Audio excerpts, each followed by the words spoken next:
Paz Jeová, a paz de Jesus Cristo, a paz do Espírito Santo, esteja somente com vocês, são inscritos nestes dois canais, Simão da Silva Souto Simão e Pastor Simão, Igreja Ministério Chama de Fogo Fé. Iremos começar o culto nessa madrugada 23/1/2026, sexta-feira, mês de janeiro, em Lucas, capítulo 24, resumo do capítulo. O texto de Lucas sobre a ressurreição é mais do que uma simples narrativa dos eventos. Com efeito, interpreta esses acontecimentos à luz dos ensinamentos do Antigo Testamento sobre o Messias.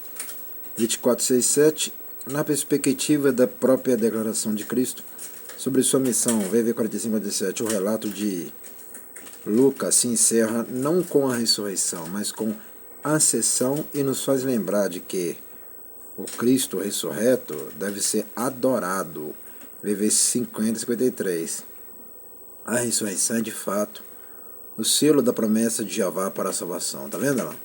Jeová está em Jesus e Jesus em Jeová.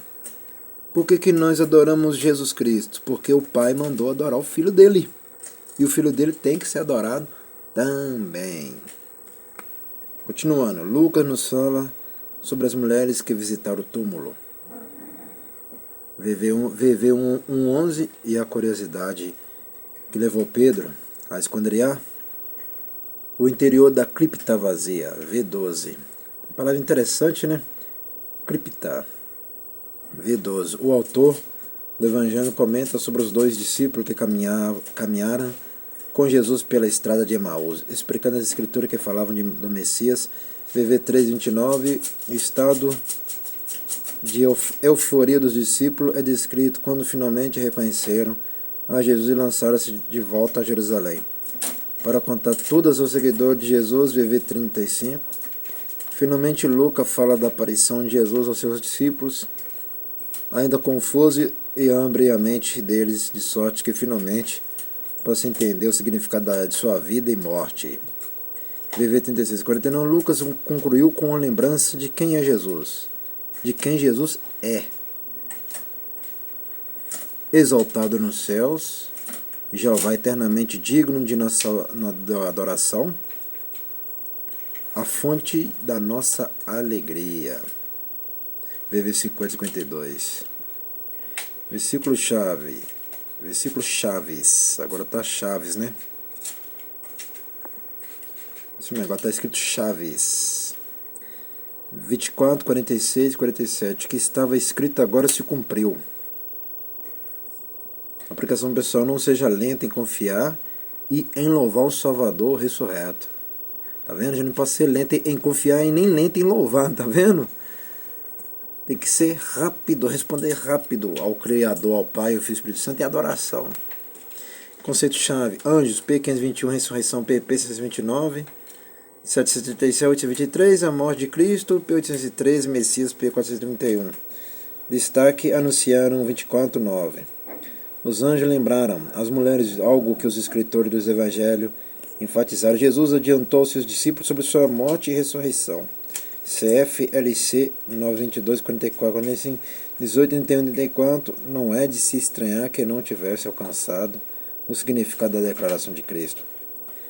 Agora, no entanto, eles se lembraram, mas continuaram sem entender, admirando consigo aquele caso. 24:12. A descrição de Lucas sobre a confusão e o desespero. CF 24:21, que se abateu sobre os discípulos de Jesus, deixou bastante clara a tolice dos boatos iniciados pelos líderes judaicos de que os discípulos haviam roubado o cadáver.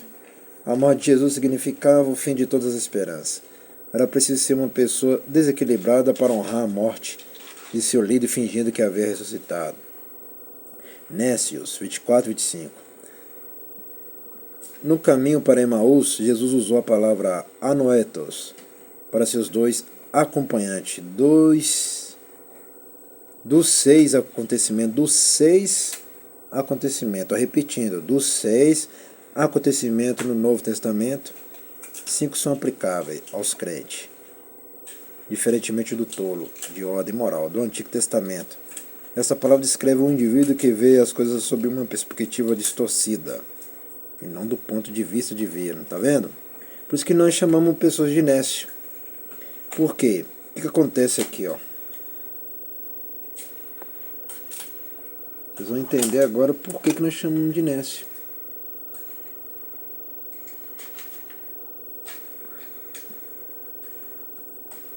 Presta bem atenção. Diferentemente, assiste bem com teus olhos, ouve bem com teus ouvidos, se liga bem com teus cérebros.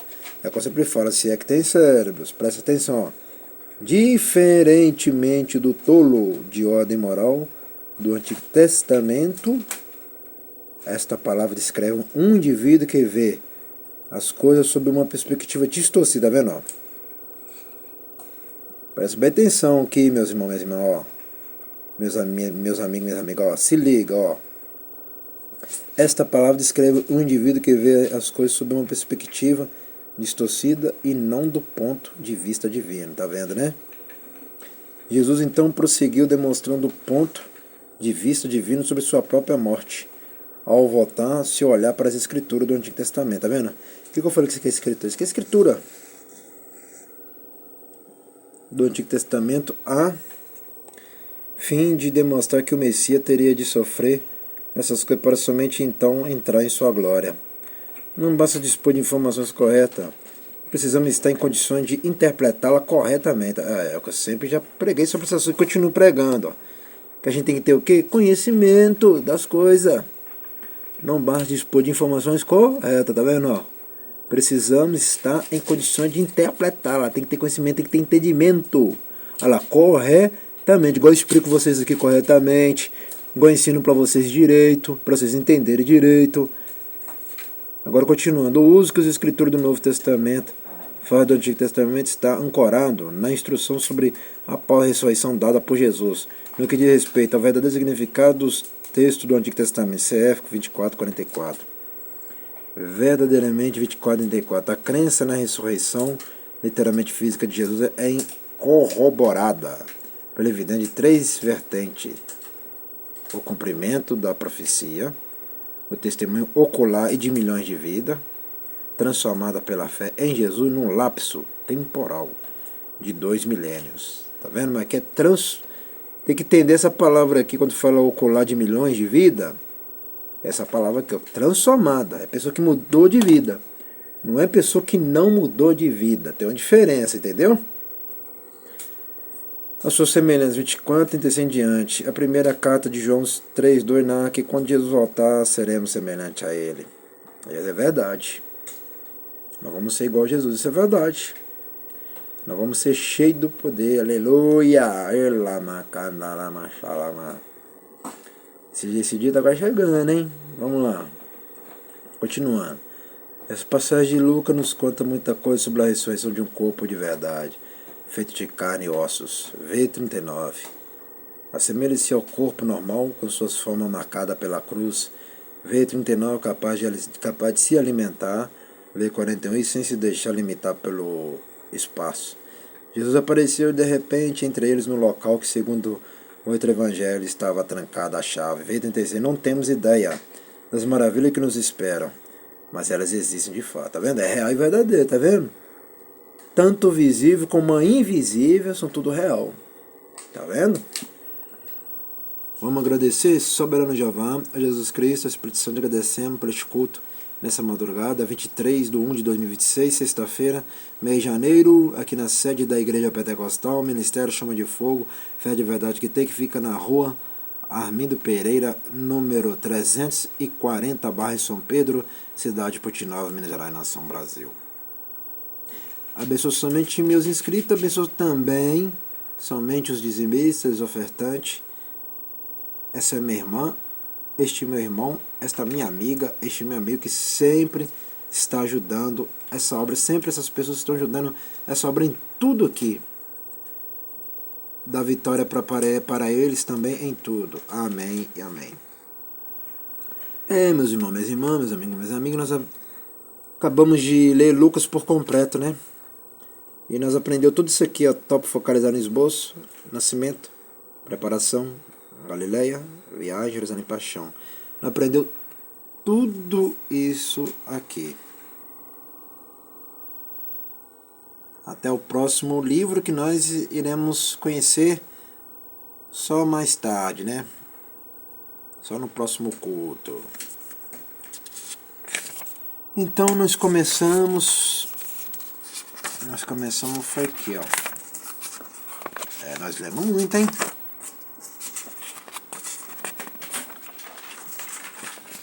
Nós começamos foi aqui, ó.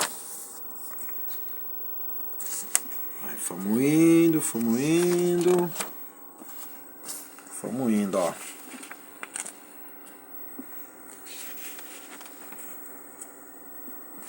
Ó, tanto, hein?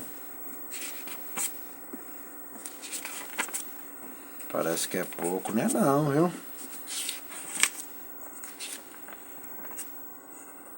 Ó, tanto, hein?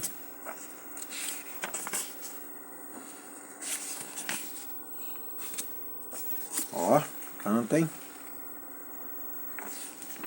Até aqui, ó. Até o próximo livro e próximo culto. Só o que vocês aprendem, os melhores ensinamentos na melhor igreja. E vocês estão assistindo a melhor igreja do mundo e os melhores vídeos do mundo. Melhores ensinamentos do mundo. Que vocês não vão achar esse ensinamento em outros lugares. Só aqui, até o próximo culto e o próximo vídeo, hein? Lemos Lucas por completo.